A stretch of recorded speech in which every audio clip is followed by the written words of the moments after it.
ನಾಯಕನಹಟ್ಟಿ ಪಟ್ಟಣದ ವಾಲ್ಮೀಕಿ ವೃತ್ತದಲ್ಲಿ ಹೋಬಳಿಯ ಕಾಂಗ್ರೆಸ್ ಕಾರ್ಯಕರ್ತರು ಅಭಿಮಾನಿಗಳು ಪಟಾಕಿ ಸಿಡಿಸಿ ಸಿಹಿ ಹಂಚಿಸಿ ಸಂಭ್ರಮಾಚರಣೆ ಮಾಡಿದರು. 2024ರ ನೂತನ ದ್ರಾಕ್ಷರಸ ನಿಗಮ ಮಂಡಳಿಯ ಅಧ್ಯಕ್ಷರಾಗಿ ಆಯ್ಕೆಯಾದ ಡಾ ಬಿ ಯೋಗೇಶ್ ಬಾಬು ಅವರಿಗೆ ಕಾಂಗ್ರೆಸ್ ಕಾರ್ಯಕರ್ತರು ಹರ್ಷ ವ್ಯಕ್ತಪಡಿಸಿ ಪಟಾಕಿ ಸಿಡಿಸಿ ಸಿಹಿ ಹಂಚಿ ಸಂಭ್ರಮಿಸಿದರು.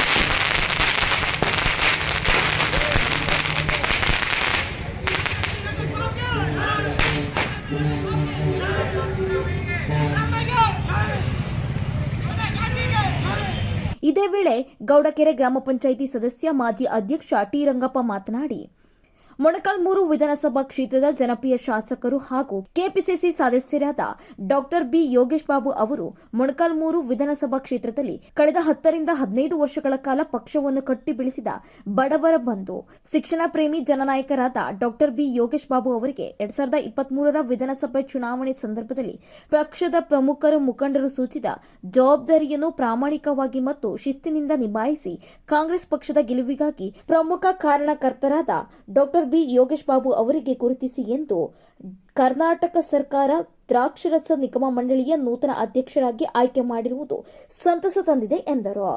ನಮಸ್ಕಾರ. ಏನು ಡಾಕ್ಟರ್ ಯೋಗೇಶ್ ಬಾಬು ಅವರ ಕಾಂಗ್ರೆಸ್ ಸರ್ಕಾರ ಅವರ ಪಕ್ಷ ನಿಷ್ಠೆಗೆ ಮೆಚ್ಚಿ ಇವತ್ತು ನಿಗಮ ಮಂಡಳಿಯ ಅಧ್ಯಕ್ಷ ಸ್ಥಾನವನ್ನು ನಮ್ಮ ಮೊಳಕಾಲ್ಮೂರು ಕ್ಷೇತ್ರ ಹಾಗೂ ಇಡೀ ರಾಜ್ಯಾದ್ಯಂತ ಕಾಂಗ್ರೆಸ್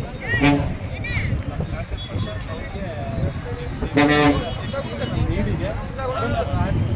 ಪಕ್ಷ ಸಂಘಟನೆ ಮಾಡಿ ಮತ್ತು ರಾಜ್ಯಾದ್ಯಂತನೂ ಹಾಗೆ ನಮ್ಮ ಕ್ಷೇತ್ರಕ್ಕೂ ಹೆಚ್ಚಿನ ಅನುದಾನವನ್ನು ಅಭಿವೃದ್ಧಿಪಡಿಸಿದೆ ಅಂತ ಹೇಳ್ತಾ